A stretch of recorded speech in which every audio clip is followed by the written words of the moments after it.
మాజీ సీఎం కేసీఆర్ నాయకత్వంలో పనిచేసే అవకాశం రావడం సంతోషంగా ఉందని అన్నారు ఆర్ఎస్ ప్రవీణ్ కుమార్. తనను నమ్మి తనతో కలిసి ప్రయాణం చేయడానికి వచ్చిన వారికి ధన్యవాదాలు తెలిపారు. కేసీఆర్ ఆహ్వానం మేరకే తాను బీఆర్ఎస్ లో చేరుతున్నట్టు వెల్లడించారు. అయితే బహుజనవాదం తెలంగాణ వాదం రెండు ఒక్కటే అన్నారు. అధికారంలో లేకపోయినా ప్రజల గుండెల్లో కేసీఆర్ ఉన్నారని అన్నారు. రేవంత్ రెడ్డి తనకు టీఎస్పీఎస్సీ చైర్మన్ ఆఫర్ ఇచ్చారని దాన్ని తాను తిరస్కరించినట్లు కూడా ఆర్ఎస్ ప్రవీణ్ కుమార్ పేర్కొన్నారు.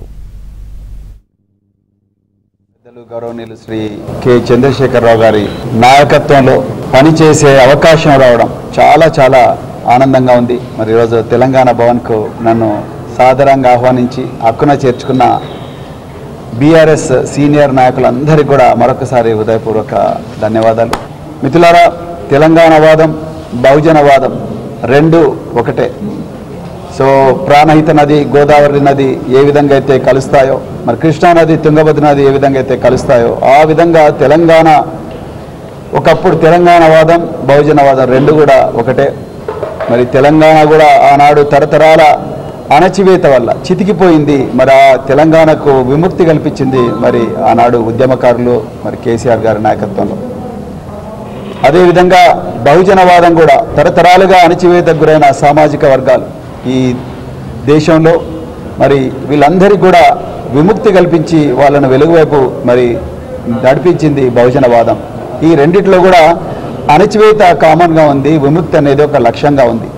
మరి ఈరోజు కేసీఆర్ గారి నాయకత్వంలో తెలంగాణ మన గత 10 సంవత్సరాలు ఒక స్వర్ణయుగాన్ని చూసింది. ఒక బలమైన తెలంగాణకు ఒక గొప్ప పునాది వేయబడ్డది. దురదృష్టవశాత్తు ఈరోజు మరి వారు అధికారంలో లేరు, కానీ ప్రజల గుండెల్లో ఇంకా కేసీఆర్ గారు ఉన్నారు. సో అయితే మరి ఈరోజు చాలామంది చాలా మాట్లాడుతున్నారు. మరి ఈరోజు ఇంతకుముందే మేము అక్కడ కూర్చొని మాట్లాడుతున్నప్పుడు చాలామంది ఇక్కడ నుంచి మరి వెళ్ళిపోతున్నారు, కానీ మీరు మాత్రం ఒక పెద్ద బలవంగా వచ్చారని చెప్పి మరి బీఆర్ఎస్ సీనియర్ నాయకులు నాతో అన్నారు. వారికి హృదయపూర్వక ధన్యవాదాలు. బహుజనవాదం అంటే మరి స్వార్థపరులు ఉండేది కాదు. బహుజనవాదం అంటే మరి నిస్వార్థ పరులు, సేవ కోసం వచ్చేవాళ్ళు, మరి సంపద కోసం వచ్చేవాళ్ళు కాదు బహుజనవాదులు.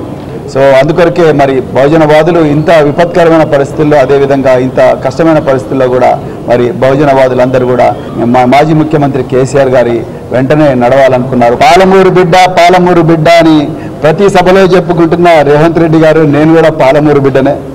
మీరు ఒకవైపు మరి శృతి మెత్తగా నన్ను పొగడుతూనే మరోవైపు నన్ను చాలా శృతి మెత్తగానే వార్నింగ్ ఇస్తున్నారు మీరు. సో నిన్న మీరు Telangana state public service commission చైర్మన్కు మరి నన్ను చైర్మన్ పదవికి నన్ను మరి ఆహ్వానం పలికినట్టుగా మరి నేను దాన్ని తిరస్కరించినట్టుగా చెప్పిండ్రు. మరి నేను మళ్ళీ చెప్తున్నా, నేను ఆ తిరస్కరించిన మాట వాస్తవమే. నేను ప్రజాక్షేత్రంలో ఉండాలనుకున్నా. సో ఇది వాస్తవమే. సో అయితే మళ్ళీ మీరు అన్నారు మరి బీఆర్ఎస్ వైపు పోతే మాత్రం ఆయన ప్రజలకు సమాధానం చెప్పాలన్నారు. నేను ఇవాళ అడుగుతున్నా, తెలంగాణ ప్రజలకు స్వేచ్ఛ లేదా? ఏ వేదిక మీద పనిచేయాలి, ఏ ప్లాట్ఫామ్ మీద పనిచేయాలన్న స్వేచ్ఛ తెలంగాణ ప్రజలకు లేదా? ఉంది, బరాబర్ ఉంది. ఇప్పుడు మీరు ఒకవైపు ఏమో ప్రవీణ్ కుమార్ మా పాలమూరు బిడ్డ, మరి మంచోడు, నా మిత్రుడు అని చెప్తున్నారు. మరోవైపు బీఆర్ఎస్ వైపు పోతే ఆయన ప్రజలకు సమాధానం చెప్పాలంటున్నారు. అంటే మీరు వార్నింగ్ ఇస్తున్నారా?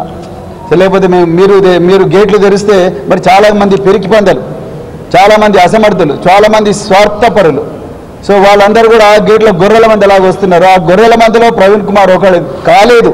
ప్రవీణ్ కుమార్ నిజమైన నిస్వార్థంగా నిజమైన నికార్సైన నిజాయితీ కోసం పనిచేసే నాయకుడు కాబట్టి ఆ గొర్రెల మందిలో ఒకడు కాలేదని బాధపడుతూ మరి అక్కసుతో ఈ మాట